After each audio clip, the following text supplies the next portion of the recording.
TMI이긴 하지만 청년 정치라고 그러는데 청년 정치가 어떤 거라고 생각하세요, 사실? 두 분한테 여쭙고 싶어요. 청년 정치? 네, 뭐가 청년 정치입니까? 먼저 말씀. 그 세대를 대변하는 게 이제 청년이면 이제 청년 세대를 좀 대변했으면 하는 게 원래 청년 정치가 아닌가.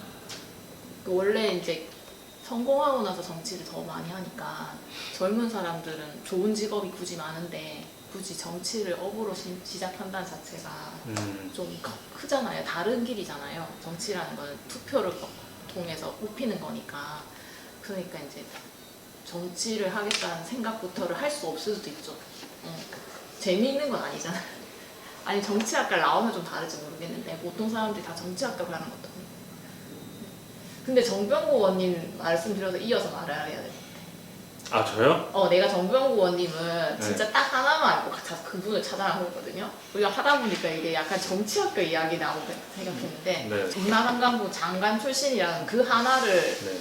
알고 문화체육 그냥 문화체육관광 장관 출신에서 아 저분을 만나러 가야겠다. 나는 원래 정치에서 진짜 관심 없고 문화체육관광 그래 장관 출신이라고? 그럼 장관은 뭔가 다르지 않을까 이제 그분만 보러 간 거지 나는 정치를 알고 간 게 아니고 그분한테 하소연하려고 간 거였던 거라 가지고 일단 면접 보러 간 거였는데 그냥 얼굴이라도 보고 싶었어요. 처음에 그래가지고는 처음 말이가 그거였던 것 같아요. 그분 처음 만났을 때 했던 말이 왜 예술가는 가난해야 되냐고 그 말을 했거든요. 근데 네. 지금 생각해도 내가 그게 저는 나름 그 장관 출신 때 본인이 했던 걸 얘기했었어. 근데 나는 그때는 내가 그걸 다 아는 게 아니니까. 근데 알고 보고 또 알고 본 게 제일 최근에 알게 된 사실은 네. 쌤도 얘기했잖아요. 그 왜 시나리오 작가가 네. 이렇게 못 먹고 해가지고 아사당한 아사당한 거 네. 책은 거기서부터 시작한 게 예술인 복지더라고요. 복지법. 근데 정병호 의원님이 딱 예술인 복지법을 발의하셨더라고. 근데 내가 정말 내가 제일 기분 나빴던 게 원래 한국문화예술 거기에서 재단에서 하는 일이 네. 진짜 그 창작지원금 그 지원 대상이 진짜 그렇게 없어야 돼.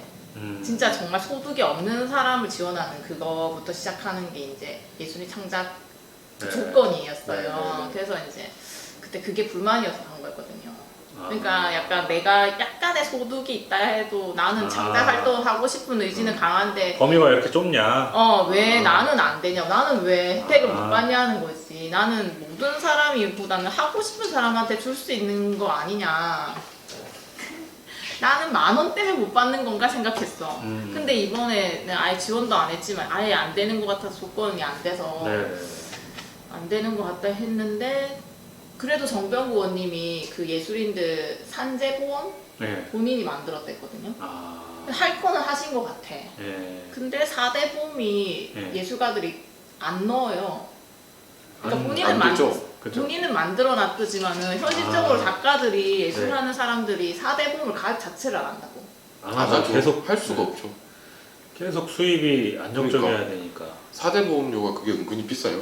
그쵸, 비싸죠. 비싸요. 네. 4대 보험 다 합치면은 최저임금 기준으로 해도 거의 한 10% 가까이 올라 8%인가 아마 그럴 거예요. 제가 정확하게는 모르겠는데. 근데 지금 최저임금 200이니까 28에 16만 원씩 내야 되는데. 아유, 예술인들. 네, 만만치 않은 돈은 아니죠 그게. 그래서 제가 그럼 나도 길게 생각하면 이제 예술가들 지원이 있다 하니까 4대 보험을 저는 원래는 사업자 등록제 예전에 있었으니까 네. 4대 보험을 냈었는데 지금 딱 한 1년 조금 덜 됐어요. 제가 작년에 폐업을 했으니까. 네. 그래서 그냥 그러려니 했는데 진짜 사업장 신고를 하면 제일 먼저 날라오는 게 4대 보험이거든요. 네. 그게 진짜 엄청 커요. 금액 자체가. 왜냐면 우리나라가 근로자로 아니고 개인 사업자로 하면 진짜 돈 많이 들거든요. 그러면 이제 소득이 없다는 걸 또 증명을 해야 해야죠. 되니까. 근데 저는 그리고 일단은 보험 내기 지금 상황이 아니다를 또 증명을 해야죠. 그래도 일단은 예술가로서 이제 4대 보험이든 뭐든 뭐 2대 보험이든 산재 보험이든 한 개를 가입하게 되면 결국엔 이것도 내라고 나오거든요. 연금이든 뭐든 다 내라고. 근데 작가님 저희 청년 정치 얘기 그거는 다음에 별도로 하여튼 중요하게 그거 또 얘기하라고 뭔지 알아요? 진짜 했는데 네. 3개월만 지원해주는 거야. 단액을. 원래 둘이누리 사업이라 해가지고 그래서 작가님 제 생각에는 어. 저는 그래서 구상했던 게 뭐냐면 그 기본 식량이라고 만들어. 그래가지고 제 공약이었는데 예술인들이 이제 신청을 하면 그냥 주는 거예요. 식량. 식량을. 네, 근데 그게 맛있는 건 아니에요. 먹고 작업은 할 수 있을 정도로 근데 그 정도는 괜찮을 것 같아서 그런 아이디어도 있었고요. 그리고 청년 정치 얘기하자면 이게 사실 예전에는 제가 시작할 때만 해도 청년이 들어와야 된다. 청년이 더 와서 바꿔야 된다라는 증명은 없었지만 기대감은 있었고 그런 기대감 속에서 이제 그때 이제 당시 이준석 전 대표가 비상대책위원회 바로 들어오면서 사실 정치권에서 그런 청년이 그렇게 갑자기 비상대책위원회 꽂히는 경우가 없었는데 바로 들어오면서 이제 주목을 받았죠. 그러면서 청년한테 맡겼는데 마침 또 이준석 대표가 잘했어 생각보다. 네, 기대했던 것보다 이제 그 당의 입장 대변이나 이런 것들 굉장히 잘해서 아마 제 생각에는 그때부터 청년 정치인들이 좀 더 이제 많이 늘어나긴 한 것 같아요, 확실히. 근데 문제는 뭐냐면은 여러 정치인들이 늘어나면서도 생긴 문제는 청년 정치가 새롭거나 뭐 청렴하거나 하지 않네라는 지적들이 많이 나왔거든요. 그래서 저도 생각하는 부분이 뭐냐면 그냥 나이 고하를 불문하고 사람의 어떤 특정 분포나 성향은 다 비슷한 것 같아요. 비슷한 것 같은데 근데 그래도 저는 청년한테 많이 기대를 해야 되고 우리나라가 더 젊어져야 된다고 생각하는데 정치가 왜냐하면은 그 사실 우리나라에서 출마할 수 있는 여력을 갖춘 분들은 이미 기반을 닦아놓고 이제 정치나 이런데 어느 정도 집중을 할 수 있는 분들인데 이런 분들의 공통점은 뭐냐면 이해관계가 다 있어요. 좀 고정적이에요. 그래서 어떤 정치적 현안이나 사안에 대해서도 그 이제 이해관계에서 물론 거기에 다 자유롭진 않거든요. 근데 청년은 상대적으로 그게 좀 덜해요. 물론 지금 청년도 좀 먹고 사는 걱정이 좀 없는 분들이 사실은 정치할 수 있는 그 우리나라의 그 특징이기도 한데 그래도 사실 저는 그거는 중요하지 않다고 보거든요. 저는 뭐 제가 잘한다는 건 아니고 아무튼 하면은 할 수는 있어요. 먹고는 살기 쉽지 않아도. 근데 청년들은 좀 이해관계가 제가 봤을 때는 기성세대보다는 좀 덜해요.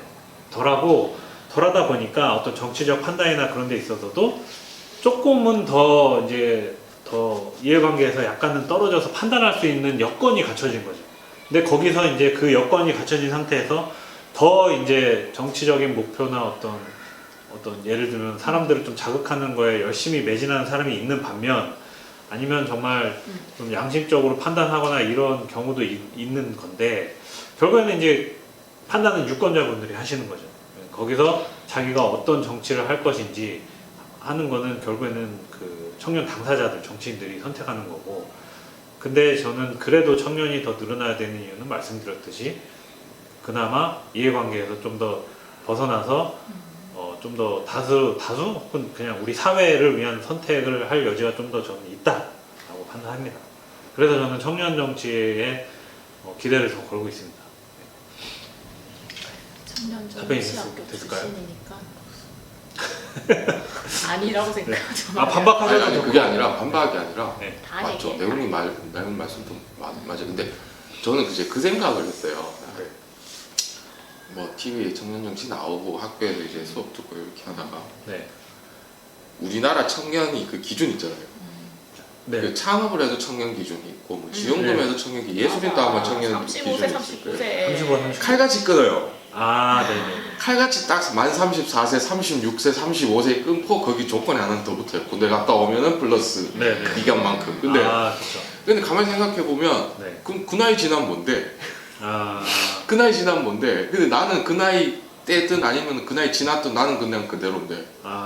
근데 그것도 일단은 그거지 하지만 물론 그거야 뭐 행정적인 편의를 위해서 약간 맞아요. 그런 것도 행정적 좀 편의 있고 때문에 그렇겠지만은 그러면 청년 정치라고 하면 그 형식적으로 그 개념을 정의해 놓은 청년 나이대에 있는 청년이 하는 게 청년 정치인가 아니면 60대 국회의원이 청년의 의견을 대변해서 하는 정치가 청년 정치인가.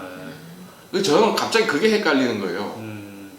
근데 아까 네오님 말씀하신 것처럼 청년이 더 많아져가지고 이렇게 어떤 뭐 이벤트, 우리나라도 이벤트가 생기면서 네. 청년들이 이제 들어와 어느 정도 이제 들어오면서 좀 많이 이제 트렌드가 좀 됐다라고 네. 말씀드려야 될까? 하여튼 청년 정치라는 단어 자체가 좀 많이 사람들의 회자가 되는 건 맞잖아요. 네. 근데 그래 되면서 이제 들어왔는데 대부분이 보면 기성 정치하고 똑같은 행동을 하고 네네네.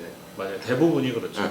정책까지는 아니더라도 뭐 경력이라든가 뭐 이런 것들이 뭐 나이 든 사람들보다 부족하다거나 뭐좀 딸린다고 그래도 어느 정도 되게 참신한 아이디어를 좀 준다라거나 그 뭐 기존에 해왔던 정책이긴 하지만 그래도 살짝 꼭지라도 비틀어 가지고 좀 괜찮다라는 게 제가 봤을 때 있을까라는 게 저는 사실 좀 뭐 여기서 특정지어 가지고 예를 들지는 못하겠지만 저는 적어도 없었거든요. 없고 오히려 나이 든 국회의원들 이거 좀 그렇지만 기성세대에 있는 정치인들이 만든 그런 것들이 오히려 청년들한테 더 혜택을 준다라거나 아니면 청년의 입장을 대변할 수 있다라거나 뭐 이게 되는 게 더 많았고 그리고 이 청년 정치라는 게 결국은 표를 얻기 위한 하나의 수단으로 네. 바뀌어 버리니까 네네네. 이대남이라든가